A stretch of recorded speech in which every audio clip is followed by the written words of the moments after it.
Last summer, I harvested just over 90 pounds of tomatoes from 6 plants in my backyard, and the year before that, those same 6 plants gave me barely 45 pounds. Same varieties, same soil, same watering schedule. The only difference was how I pruned them. For years, I assumed tomato pruning meant occasionally snipping off a branch that looked too wild or too crowded. That casual, half-hearted approach was costing me roughly half my potential harvest, and I had no idea. It was not until I started paying close attention to exactly where each plant was directing its energy that I realized what was happening. My tomatoes were producing an enormous amount of leaves and stems, but consistently shortchanging the fruit. Today, I'm going to walk you through exactly how to prune your tomato plants the right way, from identifying what to cut, to knowing precisely when and where to make each cut, to managing the entire plant through the season, so you get the biggest, healthiest harvest your garden can produce. And stay with me to the end, because I am going to share a simple 2-liter pruning technique that can nearly double your production compared to standard single-stem methods. Most gardening guides never even mention it, and once I discovered it through my own testing, I genuinely wish someone had shown me years earlier. This is not about hacking away at your tomato plants or turning pruning into some stressful chore. It is about making a handful of intentional cuts at the right moments so your plants put their energy where it actually counts, into producing ripe, flavorful, full-sized fruit instead of a tangled jungle of stems and foliage that never quite delivers. The beautiful thing is, this takes maybe 5 minutes per plant, once or twice a week. No special tools required beyond a clean pair of pruners or even just your thumb and forefinger. Let me show you how it works. I will be the first to admit I did this wrong for a long time. For close to 15 years, I grew tomatoes and basically let them do whatever they wanted. I figured more branches meant more flowers, and more flowers had to mean more fruit. It seemed perfectly logical.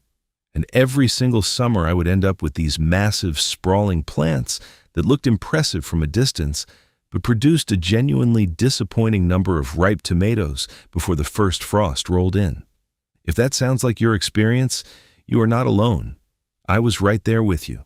Most of us were taught to plant the tomato, stake it or cage it, water it, and step back.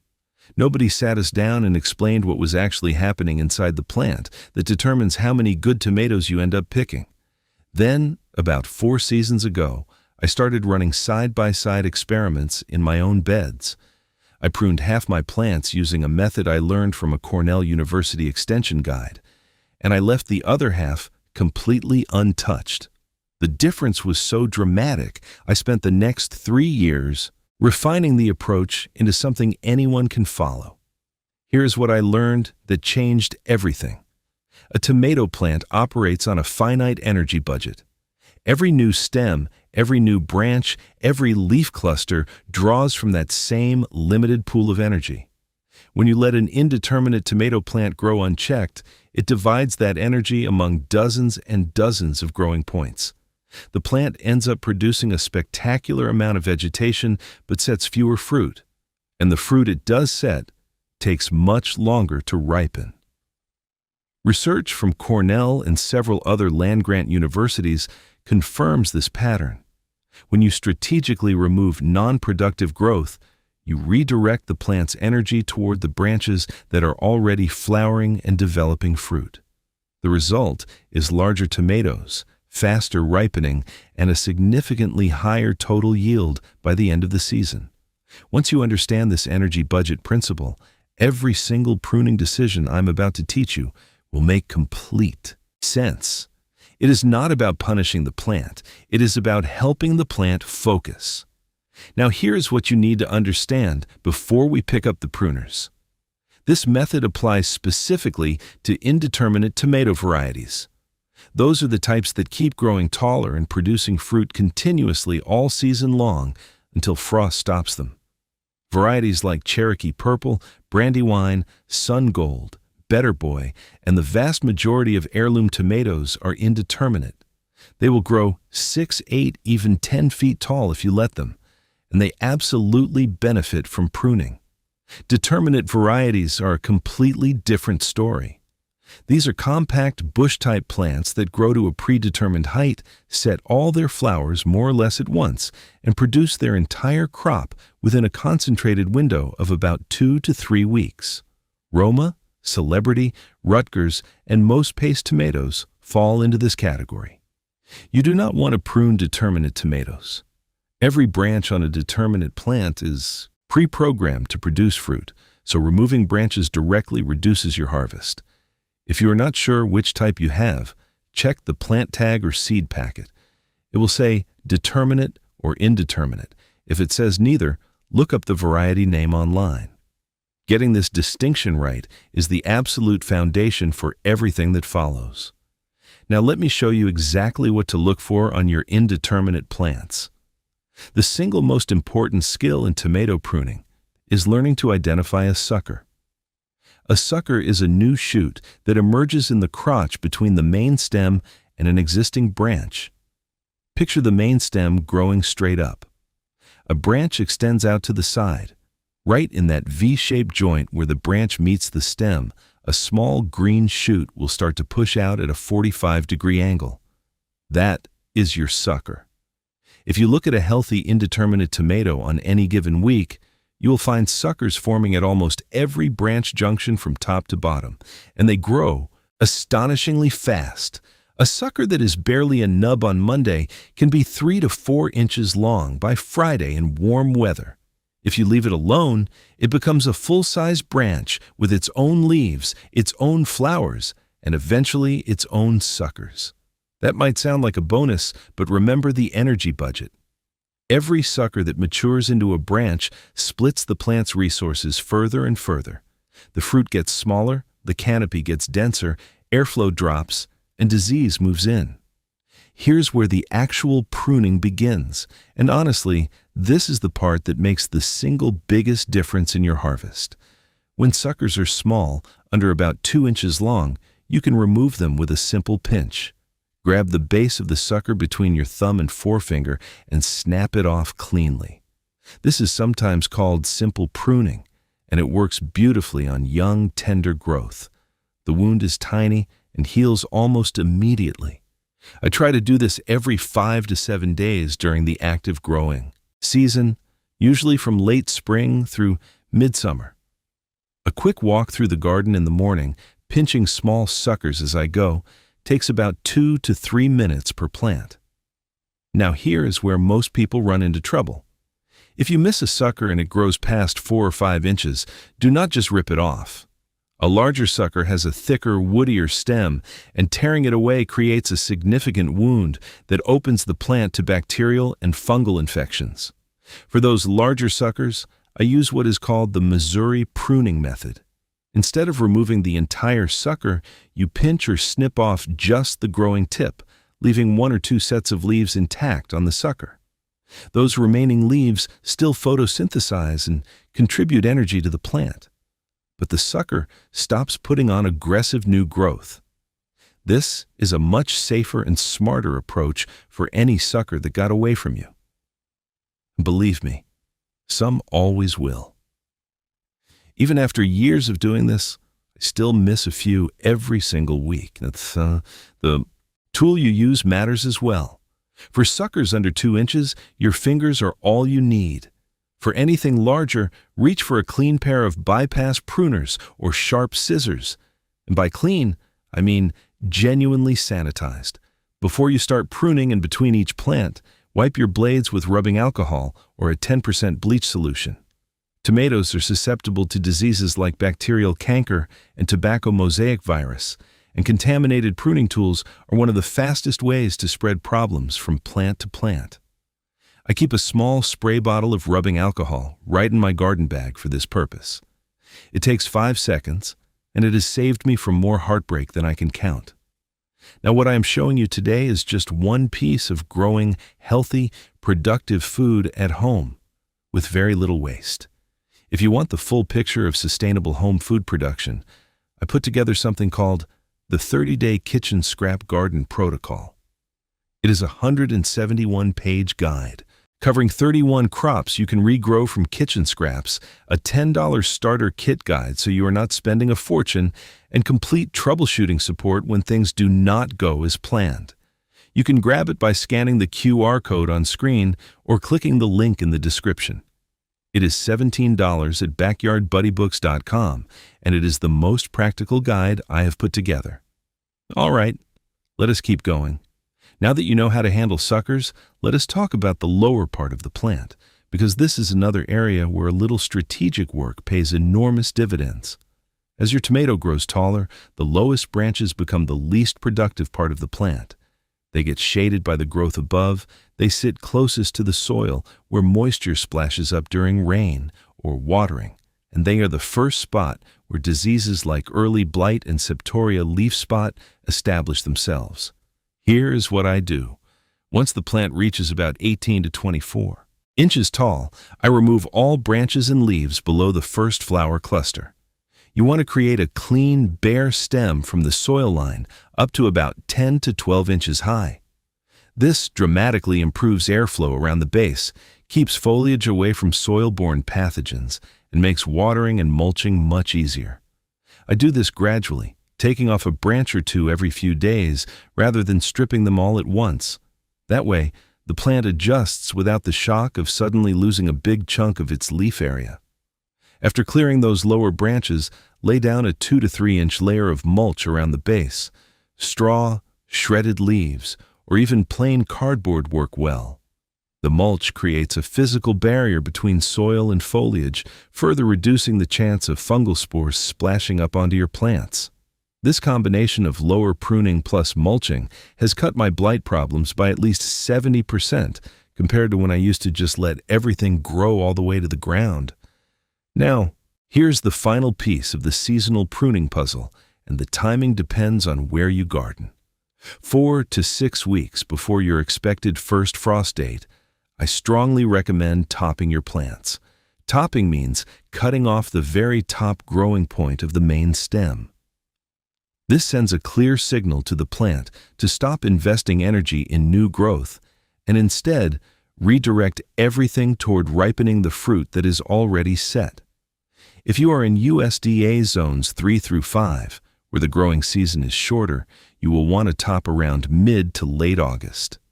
In zones 6 and 7, early to mid-September usually works well.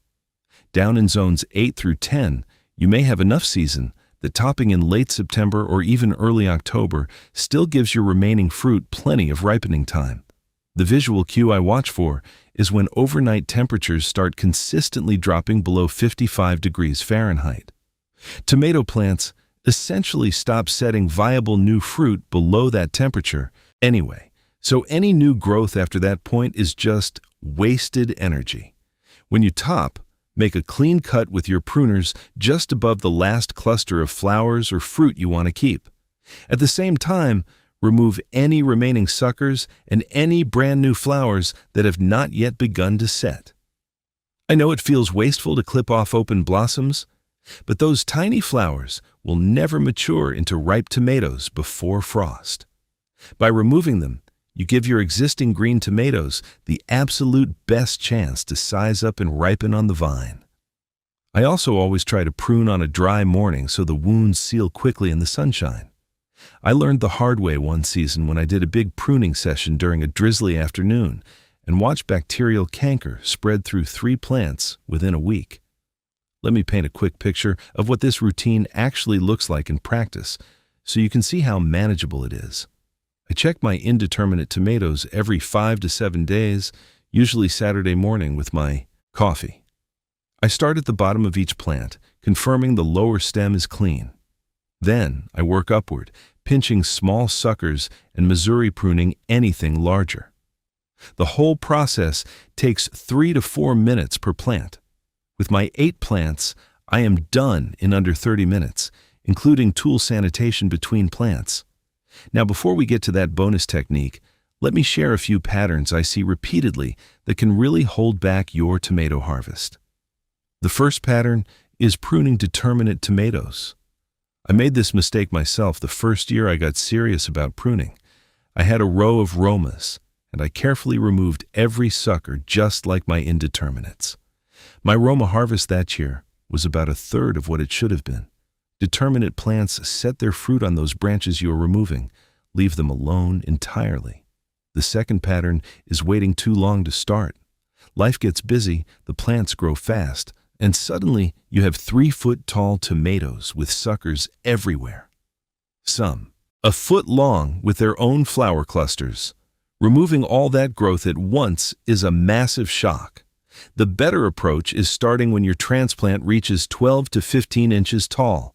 Catch suckers early, and you avoid that overwhelming situation altogether.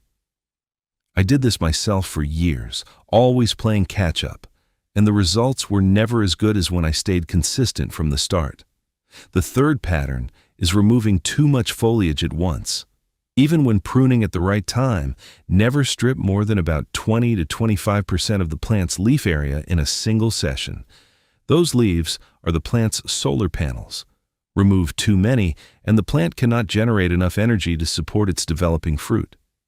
You will see sun scald on exposed tomatoes and overall production stalls.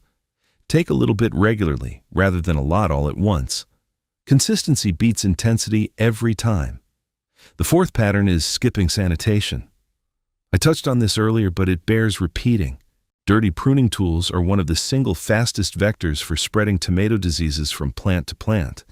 A quick wipe with rubbing alcohol between each plant takes seconds and can save you weeks of heartbreak. I wish someone had impressed this on me 15 years ago. Now here's the technique I promised you at the beginning, the 2-liter system. Most pruning guides instruct you to remove every single sucker and maintain one main stem. That works, and it is a great starting point. But what I have found through 3 full seasons of side-by-side testing is that keeping one specific sucker and training it as a second leader produces even more fruit. Here's exactly how to do it.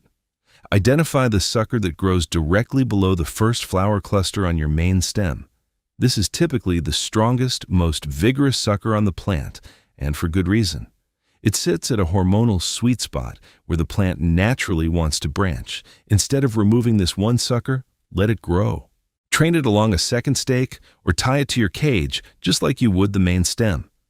Continue removing all other suckers from both leaders using the same pinching and Missouri methods. What you end up with is essentially 2 main stems sharing one powerful root system. Both leaders flower and set fruit, and because you are still removing every other sucker, the plant's energy stays concentrated on just those 2 productive channels. In my trials, 2-liter plants consistently produced 30 to 40% more fruit by weight than single-liter plants of the same variety grown right alongside them. The critical detail is that you only keep that one sucker below the first flower cluster. If you start keeping 2 or 3 extras, you divide energy too many ways and lose the advantage entirely. This works especially well in zones 6 through 9, where you have a generous season for both leaders to fully produce. If you garden in zones 3 through 5 with shorter summers, single leader may still give you the best results since you need every tomato to ripen before frost. But if you have at least 120 frost-free days, try the 2-liter system on even just 2 or 3 plants this year. I think you will be genuinely impressed. Everything I covered today, the sucker identification, the Missouri method, lower canopy management, seasonal topping, and the 2-liter system, all comes back to the same idea. Getting the most out of what you grow by working with the plant instead of against it. That principle of maximum results from minimum waste is exactly what I built my 30-day kitchen scrap garden protocol around. Inside that 171-page guide, you will find 31 crops you can regrow right from kitchen scraps, a $10 starter kit list, so you do not overspend, zero-waste kitchen strategies that connect directly to your garden, and full troubleshooting support for every single crop. If growing more food with less waste is something you care about, scan the QR code on screen right now or click the link in the description. It is $17 at backyardbuddybooks.com, and I truly believe it will change how you think about what goes in your compost bin. So remember, the difference between 45 pounds of tomatoes and 90 pounds from the exact same plants came down to just a few minutes of intentional pruning each week. Start checking your plants this weekend. Look for those suckers in the branch crotches, keep your tools clean, and let the plant focus its energy where it counts. I would love to hear how your tomato season goes, so drop a comment below and let me know. Until next time, happy growing.